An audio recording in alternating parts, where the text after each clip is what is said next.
सर्वप्रथम आपका, आपके दर्शकों का और हमारे पूरे एनआईएस डीएलएड परिवार का आपके इस चैनल के माध्यम से सभी का स्वागत और धन्यवाद। जैसा कि आपका प्रश्न था कि आज कोर्ट में क्या हुआ, और कई लोगों के फ़ोन कॉल भी आ रहे थे, मैसेज भी आ रहे थे, व्हाट्सएप मैसेज, तमाम टाइप के अलग-अलग माध्यमों से अलग-अलग सूचनाएँ लोग चाह रहे थे कि आज का अपडेट क्या था। जैसा कि मैं कोर्ट रूम में मौजूद था, बल्कि मैंने कई साथियों को अपना आज का जो अपना आईडी गेट पास बना हुआ था, वो मैंने लोगों को सर्कुलेट कर दिया था, लोगों को, कि ये बात का एहसास हो कि भाई वो कोर्ट रूम में गया है। और दूसरी बात, मैं कोर्ट रूम से छोटी-मोटी जितनी भी अपडेट हो रही थी, लोगों को बता रहा था कि भाई अभी संवैधानिक पीठ चल रही है, और संवैधानिक पीठ में जो हमारे इस केस को सुन रहे थे वरिष्ठ न्यायाधीश श्री वीके अपना गवई जी, तो वो भी इस संवैधानिक पीठ में सम्मिलित हैं। इस कारण से जब वो वहाँ से फ्री होते, तब वो अगले जो कॉज लिस्ट, जो 3 नंबर कोर्ट की जो कॉज लिस्ट थी, उसको सुना जाता, जिसमें संजय खन्ना जी भी जो इस केस में सम्मिलित थे, और संयोग से इस बार वो भी हमारे इस केस में बतौर न्यायाधीश हैं, और गवई जी से वो सीनियर भी हैं। तो दोनों ही जो जज थे वो संवैधानिक पीठ में थे, जिसमें मैंने मैसेज के माध्यम से लोगों को भी सूचना दी कि जो राजनीतिक पार्टियां हैं उनमें जो चंदे का घपला जो चलता है, और इनकम टैक्स के कानून की अनदेखी होती है, उस विषय में वो था, जिसमें कपिल सिब्बल जी भी थे, और दूसरे प्रशांत भूषण भी थे, और भी बहुत बड़े-बड़े अधिवक्ता थे। संयोग से होता क्या है, जब ये बड़े अधिवक्ता बहस करते हैं, तो घंटों तक अपनी बातों को, तमाम तथ्यों को बड़ी मेहनत करके आते हैं और पेश करते हैं। वही वहाँ हो रहा था। सुबह जब प्रशांत भूषण जी कोर्ट रूम में आए, तो उन्होंने जज साहब को बोला कि मेरे को 2-3 घंटे तो इस केस में लगेंगे ही, जो मैंने अध्ययन कर रखा है और जो-जो बातें मेरे को रखनी है। तो पूरा दिन इसी में गुज़र गया, और उसके बाद हमारा जो कोर्ट नंबर 3 में जो सुनवाई होनी थी, वो जज फ्री हुए नहीं, इसलिए हमारे केस की सुनवाई नहीं हो पाई।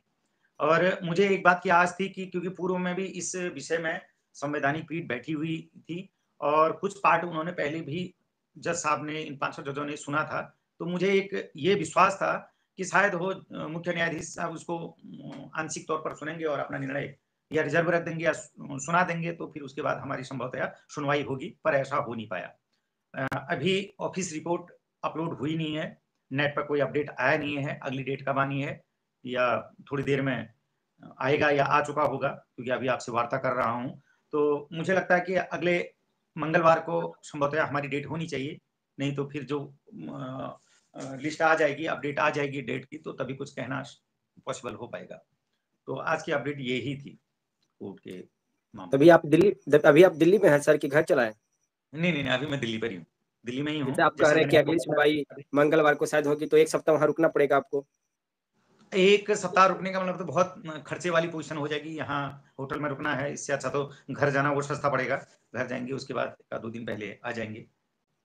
एक चीज़ और जानना चाह रहे सर, आपने 2 दिन पहले अकाउंट नंबर जारी किया था, क्योंकि बहुत लेट आप अकाउंट नंबर जारी किए, क्योंकि बहुत सारे कैंडिडेट पहले से ही माँग कर रहे थे कि बोहरा सर अपना अकाउंट नंबर जारी करें, क्योंकि आप शायद बहुत सारे लोगों का ओपिनियन लेना चाहते थे कि हम इसमें एक्टिव हों या ना हो, क्योंकि शायद 2 दिन पहले आपने अकाउंट नंबर जारी किया। तो उसके बारे में कुछ अपडेट दीजिए, और पैसे की कमी है या कुछ और कुछ सहायता चाहना चाहते हैं, तो वो आप बोल सकते हैं, क्योंकि सब आपको एक्सेप्ट किए हैं और बोले हैं कि आप आगे लीड कीजिए, हम आपको सपोर्ट करेंगे। तो जो प्रॉब्लम है, जो समस्या, आप यहाँ पे आज रख सकते हैं। इस बात के लिए मैं सभी लोगों का धन्यवाद अदा करता हूँ कि मेरे द्वारा जो परिस्थितियाँ बनी थी, उस परिस्थितिवश जो भी बोला गया था, और जो वर्तमान परिस्थिति में बीड़ा मैंने उठाया, दोनों ही परिस्थितियों को आप सभी लोगों ने, एनआईएस डीएलएड परिवार ने समझा और एहसास किया। जैसा कि आपने कहा कि आपने 2 दिन पहले अकाउंट नंबर जारी किया, उसके पीछे भी मैंने आपको पहले भी बताया, पुनः मैं उस बात को और दोहरा रहा हूँ कि हमारे जो साथी मित्र हैं आपके बिहार के, पप्पू यादव जी, उन्होंने कहा था कि मैं बड़ा वकील करूँगा करके। तो कुछ उस समय पूर्व में उन्होंने ये घोषणा कर दी थी कि मैं दिल्ली को जा रहा हूँ, बड़ा वकील कर रहा हूँ, उनसे परिचर्चा करके, और वहाँ पर 31 को हम अपना बड़ा चेहरा रखेंगे। और आपने देखा भी होगा कपिल सिब्बल की उन्होंने बातें की थी। तो ऐसी कंडीशन में मैं अगर अपना अकाउंट नंबर जारी करता तो न्यायोचित नहीं था और उसका बेस भी नहीं था कि मुझे अकाउंट नंबर जारी करने की क्या आवश्यकता है। जब मैं अपना एक अधिवक्ता वहाँ पर जो विमलेश कुमार शुक्ला जी हैं, इलाहाबाद हाई कोर्ट के पूर्व न्यायाधीश रहे हुए हैं और सीनियर अधिवक्ता हमने किए हुए हैं, मेरे द्वारा वो अंतिम समय तक हमारे केस में बने रहेंगे, उनके साथ ठेका हुआ है, 13 लाख रुपया हम उनको पे कर चुके हैं। तो इसकी कोई आवश्यकता नहीं थी कि मैं अकाउंट नंबर अपना जारी करूँ। क्योंकि उन्होंने कहा था वरिष्ठ अधिवक्ता की आवश्यकता है। हाँ, इस बात की चिंता थी ज़रूर कि एनआईएस डीएलएड में जितने भी वकील हो जाएँ, जितने भी जानकार हो जाएँ, अगर वो मजबूती से खड़े भी रहें, तो उनका आशीर्वाद ही काफ़ी होगा। यद्यपि बड़ा चेहरा अगर सामने रहता है, तो जज साहब भी सोचते हैं कि ये अगर बोलेंगे, ये मजबूत बातें रखेंगे और ज़ाहिर-सी बात है कि हमको इनकी बात को कंसिडर करना पड़ेगा। जैसे कि आज के ही केस को आप संवैधानिक पीठ की बात ले लीजिएगा, पूरा दिन प्रशांत भूषण जी ने अपने तथ्य रखे। यद्यपि मुझे लगता है कि कई बातें तो उसमें मुख्य न्यायाधीश चंद्रचूड़ जी जानते भी होंगे, फिर भी वो उनकी गरिमा को रखते हुए जो सीनियर अधिवक्ता होते हैं और अपना हाई कोर्ट या सुप्रीम कोर्ट के जज होते हैं, उनका दोनों का गाउन एक होता है और उम्र में जो सीनियर अधिवक्ता हैं, अधिकांश तौर पर आपको ज़्यादा ही नज़र आएँगे। तो दोनों ही कंडीशन में भले वो समानता के दृष्टिकोण से देखें और दूसरा उम्र के दृष्टिकोण से देखें तो जज जो सीनियर अधिवक्ता होते हैं उनका सम्मान करते ही करते हैं। तो जब कपिल सिब्बल जी के बात आई थी तो मुझे अत्यंत खुशी हुई थी कि भाई मुझे अब इस तरह से भटकना नहीं पड़ेगा बारंबार, सुप्रीम कोर्ट दिल्ली जाने की आवश्यकता नहीं पड़ेगी। पप्पू यादव जी ने स्वयं ही अपने मुँह से इस बात को कह रखा है, बिना किसी से ये जानकारी लिए हुए कि भाई हम इसको करें या ना करें करके उन्होंने खुद ही इस बात का बीड़ा उठाया था। जब उन्होंने उनकी ऑडियो रिकॉर्डिंग मेरे समक्ष आई तो मुझे बड़ा आश्चर्य हुआ कि भाई हमको अपने केस को मजबूत करने के बजाय उन्होंने डेट लेने की बात कह दी। तो मुझे इस बात का बड़ा अफ़सोस हुआ और मैंने लोगों को कहा कि भाई जैसा कि आप लोगों की इच्छा थी कि भाई अब कपिल सिब्बल जी को तो करना मेरे लिए संभव ही नहीं था क्योंकि इतने बड़े अधिवक्ता को करने के लिए पहले आपको पूरा आपका रूपरेखा उसमें ग्राफ हर चीज़ आपको आवश्यकता होती है, फंडिंग की भी आवश्यकता होती है, आपका बैकग्राउंड भी ऐसा होना चाहिए। तो लोगों ने एक मुझे सलाह दी थी कई लोगों ने आप मीनाक्षी अरोड़ा जी को कर सकते हैं क्या? तो मैंने कहा मैं प्रयास करूँगा। प्रयास जब लोगों ने कहा मैंने प्रयास किया, उसके बाद मैंने उस घोषणा की यद्यपि मैं बहुत काम उसका कर चुका था, उनसे संपर्क भी कर चुका था, बातचीत भी हो गई थी। फिर भी मैंने सार्वजनिक उस बात को इसलिए नहीं किया क्योंकि जब तक मैं उस काम को कुछ आंशिक तौर पर अंजाम तक नहीं पहुँचा देता हूँ, मैं किसी बात को सार्वजनिक नहीं करता हूँ। और मैं कोई बात को सार्वजनिक करता हूँ, तो मैं उसको जैसे कि मैं पूर्व में भी कहता हूँ डंके की चोट पर बोलता हूँ। तो मैंने उसका रूपरेखा बना ली थी, मीनाक्षी अरोड़ा जी से बात हो गई थी। वहाँ जो अपने जूनियर अधिवक्ता जी थे अपना सूर्योदय प्रकाश तिवारी जी, उनको भेज करके उन्होंने बातचीत की। बाकायदा मैंने उनसे भी कहा कि आपने उनको जो डॉक्यूमेंट दिए हैं, उसका एविडेंस मुझे भी दीजिए। तो आज उन्होंने क्या-क्या भेजा, कब मेल किया और वो कब गए थे, मैंने उनसे भी प्रमाण माँगा। तब भी मैंने लोगों को ये कहा, यदि आप लोगों की इजाज़त होगी अन्य लोगों की भी, जो मुझसे कनेक्ट नहीं थे। आज भी आपसे वार्तालाप करने का मकसद मेरा यही है कि मैं इस वीडियो के माध्यम से, आपके चैनल के माध्यम से लोगों तक ये बात पहुँचा दूँ कि आज की घटनाक्रम क्या हुआ। कई लोग मेरे से कनेक्ट नहीं हो पा रहे हैं या अगर वो होते भी हैं, मैं उनको जवाब नहीं दे पा रहा हूँ परिस्थितिजन्य। तो मीनाक्षी अरोड़ा जी के पास गया, मुझे स्वयं में भी बहुत सुखद अनुभूति हुई कि भाई इतने सीनियर अधिवक्ता, राजस्थान के केस का उन्होंने ज़िक्र किया, जिसका मैं आपके समक्ष उल्लेख करना उचित भी नहीं समझता हूँ क्योंकि एक न्यायिक प्रक्रिया है। तो निश्चित तौर पर सुखद परिणाम आएगा, इतना ही कहना जैसा मेरा एक स्वभाव भी रहा है कि मैं बढ़ा-चढ़ा के कोई बात को कहना ज़्यादा पसंद करता नहीं हूँ और पूर्ण रूपेण विश्वास है, सभी एनआईडीएलएड को पुनः विश्वास दिलाता हूँ कि आप निश्चिंत रहिए, अब हमारे पास मैंने जो कर रखा है, मैं अपनी बात कह रहा हूँ, बाकी अन्य साथी लोग भी क्या पता प्रयास कर रहे हों, आपके बिहार से भी कोई अपना वकील लग रहा हो, वो तो वही जाने। पर इस बात का विश्वास दिलाता हूँ कि आज इतना आत्मबल है अधिवक्ताओं के बदौलत, निश्चित हम जीतेंगे ही जीतेंगे। सर आज ठीक है, आपका थोड़ा विलंब हो रहा है क्योंकि हमारे देश की कानून व्यवस्था इसी प्रकार है। तो दूसरा प्रश्न आपका इसी में एक सम्मिलित था कि आर्थिक पोजीशन क्या है? अभी हमने मीनाक्षी अरोड़ा जी को पूरी फीस दी नहीं है। कल मैंने उनको बताया मैडम हमारी परिस्थिति ऐसी है और हम अभी आर्थिक पोजीशन हमारी बहुत स्थिति दयनीय है। पर आपको 2 दिन का मैं टाइम लेता हूँ, 2 दिन के बाद मैं आपको पेमेंट कर दूँगा करके। पर संयोग से आज हमारे केस की सुनवाई हो नहीं पाई। तो लोगों का अभी आर्थिक जो पार्ट है, मैंने कल भी किसी एक चैनल पर इस बात में को रखा था कि भाई आर्थिक पोजीशन के बिना हमारा ये संभव नहीं हो पाएगा। पुनः वही बात कि अधिवक्ताओं को जब हम उनकी फीस का भुगतान समय पर नहीं करेंगे तो हम भी अपने आप में अधूरे रहेंगे, क्योंकि उनके समक्ष हमारी बात भी अपूर्ण रहेगी। क्योंकि जो हमारी जिम्मेदारी है, हम हमारी जिम्मेदारी को आर्थिक तौर पर पूरा कर सकते हैं, और उनकी जो जिम्मेदारी है वो माननीय सर्वोच्च न्यायालय में अपने दलीलों को, अपने पक्षों को मजबूती के साथ रखने का उनका काम है। तो मुझे विश्वास है कि सभी लोग इस बात को गौर करेंगे और जो अधिवक्ता की फीस है उसको पूरा करेंगे। और मैं विश्वास दिलाता हूं जिस दिन माननीय हमारे श्रीमती मीनाक्षी अरोड़ा जी बहस करेंगी और वीके शुक्ला जी उसमें बहस करेंगे, निश्चित तौर पर सबको मजा आने वाला है और उत्सुकता, उत्कंठा सभी आप लोगों को होगी। और आपको विश्वास दिलाता हूं उस दिन आपको इस बात का एहसास होगा कि मुझे गर्व है कि मैं एनआईएस वाला हूं और हमने जो आर्थिक सहयोग किया है नंदन बोहरा को किया है। इतना मैं आपको आत्मविश्वास दिलाता हूं कि नंदन बोहरा आपके सर को, मस्तक को नीचे नहीं झुकने देगा। सर एक चीज और, बिहार से आपको फुल सपोर्ट मिला या नहीं?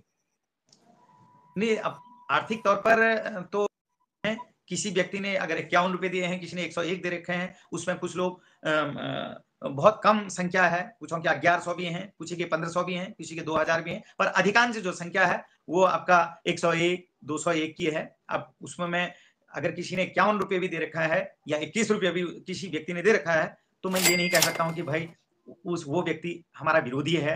या 11 रुपए भी अगर किसी का आया है, 1 रुपया भी किसी का आया है, तो मैं ये नहीं कह सकता हूं भाई उसका हमारे प्रति कोई वैर भाव है। निश्चित तौर पर वो भी यही चाहता है कि हम केस जीतें और नंदन बोहरा जो कार्य करे वो मजबूती से सफल हो, वो भी ये चाहते हैं। आप एक कल्पना कर सकते हैं 101 देने का मतलब क्या है, क्योंकि भावनात्मक उसका दिल से लगा हुआ है, ईश्वर को साक्षी मान करके। जैसा कि हमारे धार्मिक एक प्रथा है, हम किसी को अगर सहयोग राशि भी देते हैं, हम सोचते हैं कि उसको वो अकाट्य हो। 101 अकाट्य है, तो कटने वाला नहीं है, किसी का उसमें नजर नहीं है। तो ऐसी भावना के साथ लोग दे रहे हैं, पर वो जो हमारा मिशन है वो मिशन उससे पूरा नहीं हो पा रहा है। पर मैं किसी व्यक्ति से ये तो नहीं कहूंगा कि आप इतना दीजिए, पर जितना भी हो सकता है। यही चीज हम एनआईएस डीलर कैंडिडेट को भी कहना चाहते हैं कि ये आपका पर्सनल लड़ाई नहीं है, आप अपना खेत बेच के नहीं लड़ सकते हैं। ये भारत के 14 लाख स्टूडेंट का सवाल है, जो बिहार में 7वें चरण में शामिल है बीपीएससी में, उनका सवाल है, जो 6ठा चरण में शामिल उनका सवाल है। तो कम से कम उनको बढ़ चढ़ के हिस्सा लेना होगा और उनको सहयोग, नंदन बोहरा सर को सहयोग करना होगा। तो आगे से जो हमारी सुनवाई होगी सर, अभी तो डेट अनाउंस नहीं हुआ है, शायद आज रात या कल तक जो अनाउंस हो जाता है। तो हमारी तरफ से कितने वकील हो सकते हैं आगे की सुनवाई में? सर मैं वही कह रहा हूँ, अपनी तरफ से, मेरी तरफ से, मैं व्यक्तिगत अपने उसकी बात कर रहा हूँ, क्योंकि 14 लाख लोगों का मामला है। कितने व्यक्ति हैं, हर व्यक्ति के अपने अपने विचार होंगे, अपने अपने परिस्थितियां होंगी। कोई किसी के मन में कुछ विचार भी आ जाए और अपने कोई हो सकता है कि कपिल सिब्बल को कर दे, क्यों किसी ने किसी को सहयोग कर रखा है, तो उस धन का सदुपयोग करना सभी की जिम्मेदारी बनती है। मुझे कोई अपना ओपिनियन देना उचित प्रतीत नहीं हो रहा है, पर इतना जरूर है कि मेरी तरफ से जो अधिवक्ता हैं, बहस करने वाले 2 सीनियर अधिवक्ता, एटलीस्ट एक जो हमारे सूर्यदत्त प्रकाश तिवारी जी हैं वो जूनियर अधिवक्ता, बाकी 2 एओआर भी हैं हमारे, देवेंद्र कुमार शुक्ला जी और अपना आशीष कुमार तिवारी जी। हालांकि वो एओआर हैं, उनका उस बहस में उतना मामला है नहीं, वो रिकॉर्ड वगैरह के लिए उनको रखना ही पड़ता है। पर मुख्य तौर पर हमारे 3 अधिवक्ता, 2 सीनियर, 1 जूनियर रहेंगे। और मुझे इस बात का आत्मबल है और विश्वास भी है, विशेषकर कल जब हम मीनाक्षी अरोड़ा जी से मिल करके बहुत गदगद हुए और उनके ज्ञान को, उनके आत्मीयता को, उनके प्रेम को, सौहार्द को देख करके तो मतलब आउटस्टैंडिंग हमारा अनुभव था। तो निश्चित तौर पर सभी लोगों को विश्वास दिलाऊंगा। आप आशीर्वाद भी दीजिए और वकील का जो आर्थिक सहयोग है वो भी कीजिए। ज्यादा समय आपका लेना नहीं चाहेंगे सर, क्योंकि आप सुबह से थके हुए हैं, घर पे आए हैं अभी। तो लास्ट अपील आप क्या करना चाहते हैं एनआईएस डीलर कैंडिडेट से, वो आप लास्ट अपील कर दीजिए। पहला बहुत सारे अभ्यर्थी ऐसे हैं जो अंदर से टूटे हुए भी हैं, उनको डर है। मैं बिल्कुल आपको कह रहा हूं, जब मैं इतना दौड़ा भागी कर रहा हूं तो आपको किसी बात की आप चिंता लेने की आवश्यकता नहीं है। एक बात में बिल्कुल विश्वास, यदि आत्मीयता के साथ आप समझे, मैं अगर कर रहा हूं, मेरे बड़े भाई, मेरे छोटे भाई इस बात की चिंता क्यों लें, क्या होगा करके। मैं आपको सब चीज प्रमाण दे रहा हूं, आपको दिखेगा। नंदन बोहरा से आप ओरली कोई बात को विश्वास मत कीजिए, पर जो प्रमाणित बात है, जो दिख रहा है, उन साक्ष्यों पर आप विश्वास कीजिए। सभी लोग को आपके बिहार में कोई भी फेज़ की बहाली चल रही हो, निश्चिंत रहिए, आप दीजिए, पर ज़रूर आपका आशीर्वाद और आर्थिक सहयोग तो मुझे आवश्यकता पड़ेगी, क्योंकि व्यक्तिगत तौर पर मेरी बस की भी बात नहीं है, क्योंकि मैं अपने किसी रिश्तेदार के यहाँ रुक करके इतना संवाद नहीं कर सकता हूँ, इतने फ़ोन कॉल अटेंड नहीं कर सकता हूँ। मुझे एक हल्का-फुल्का एक धर्मशाला जैसा होटल वगैरह तो लेना ही पड़ेगा, जिससे कि मैं अपने कार्यों में इतने लोगों को संवाद वगैरह कर सकूँ और ये चीज़ें कर सकूँ। तो ये परिस्थितियाँ मेरे साथ हैं और आपके सहयोग के बिना भले वो आर्थिक सहयोग हो, आशीर्वाद का सहयोग हो, किसी भी प्रकार का हो, उसके बिना नहीं हो पाएगा। यही आपको अंत में कहूँगा कि आप आत्मविश्वास बनाए रखिएगा। ज़रूर आप मैं पूरा कोशिश करूँगा और ईश्वर को साक्षी मान करके इस बात को कहता हूँ कि आपकी कोई भी बहाली हो, किसी भी प्रकार की हो, निश्चिंत रहिए और आप सुरक्षित हैं, प्रोटेक्टेड हैं। इंटरव्यू देने का भी मकसद मेरा यही था, किसी व्यक्ति का अगर उसने सहयोग कर रखा है, आज की परिस्थिति ऐसी बन गई है, यदि भी मैं कभी अपना अकाउंट नंबर किसी को शेयर नहीं करता था, इसलिए नहीं करता था कि मैं एक व्यक्ति को, जिस व्यक्ति ने कलेक्शन किया, उस व्यक्ति को समझा दूँगा तो उतने लोगों के पास चली जाएगी बात। पर आज की परिस्थितियाँ मेरे साथ ऐसी हैं कि मेरे को अधिवक्ता को भी खुश रखना है, उनको समझाना भी है, अपना काम उनसे निकलवाना है, अपना काम को करवाना है। अब हमारे जो सीनियर अधिवक्ता हैं, जो पास में रहते हैं और मीनाक्षी अरोड़ा जी निजामुद्दीन रहती हैं। तो अलग-अलग दिशाएँ हैं, अलग-अलग परिस्थितियाँ हैं। कोर्ट रूम में हूँ, उसके बाद कई बार वकील जब बोल देते हैं, "आप घर पर आइए, घर पे आप बैठ कर के बात करते हैं, वहीं चाय पिएँगे, बैठेंगे।" उनका ऐसा कहना मेरे लिए टाइम बाउंडिंग का ऐसा हो जाता है, किसी व्यक्ति का उस दरमियान में फ़ोन भी आ रहा है, तो मैं उत्तर नहीं कर सकता हूँ। कोई मैसेज आ रहा है, तो मैं उत्तर नहीं कर सकता हूँ। कोर्ट रूम में बैठा हूँ, यद्यपि कई सुरक्षा जो वहाँ पर कैंडिडेट वो लगे होते हैं सिक्योरिटी के इंचार्ज, तो वो कई बार ये बोलते थे फ़ोन स्विच ऑफ करो और फ़ोन को आप बाहर रखिए। तो क्योंकि अब हमको उसी अनुसार चलना है, जो कानून वहाँ पर बना हुआ है, उसी अनुसार से चलना है। तो इसीलिए मैं आप से कनेक्ट इसलिए हुआ हूँ कि अधिकांश लोगों का जो मुझसे इच्छा थी, पूछने की जिज्ञासा थी, आपके चैनल के माध्यम से उनकी वो जिज्ञासा शांत हो, वो समझ में आए कि आज की क्या स्थितियाँ रही। निश्चिंत रहिए, डेट मिलने से कोई इतना तकलीफ वाली बात नहीं है। तकलीफ वाली बात तब हो जाती है जब हमारे केस को बिना सोचे समझे कहीं पर पेश कर दिया और वो जज साहब को कंफ्यूज करके एक विवाद की स्थिति पैदा हो, वो बड़ा भय वाला स्थिति है। इससे अच्छा यदि 1 हफ्ते देर में भी आए निर्णय पर आए अच्छा।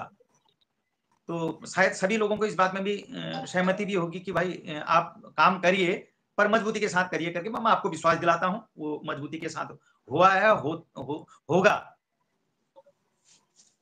तो आपसे विदा लेता हूँ और आपके दर्शकों से विदा लेता हूँ और इस अपेक्षा के साथ जो लोगों की माँग थी कि आप अपना अकाउंट नंबर साझा कीजिए करके, आप इन्हीं बिट्टू कुमार जी के इस चैनल में इनके डिस्क्रिप्शन वगैरह में जहाँ-जहाँ ये कहते हैं, आप लोग आकर के वहाँ से उस अकाउंट नंबर को, मेरे अकाउंट नंबर को लीजिए और अपने यथाशक्ति के आधार पर जो सहयोग हो सकता है, इस मुहिम को विजयी रथ को आगे बढ़ाते हुए इतना प्रयास आप अपनी तरफ से ज़रूर कीजिए।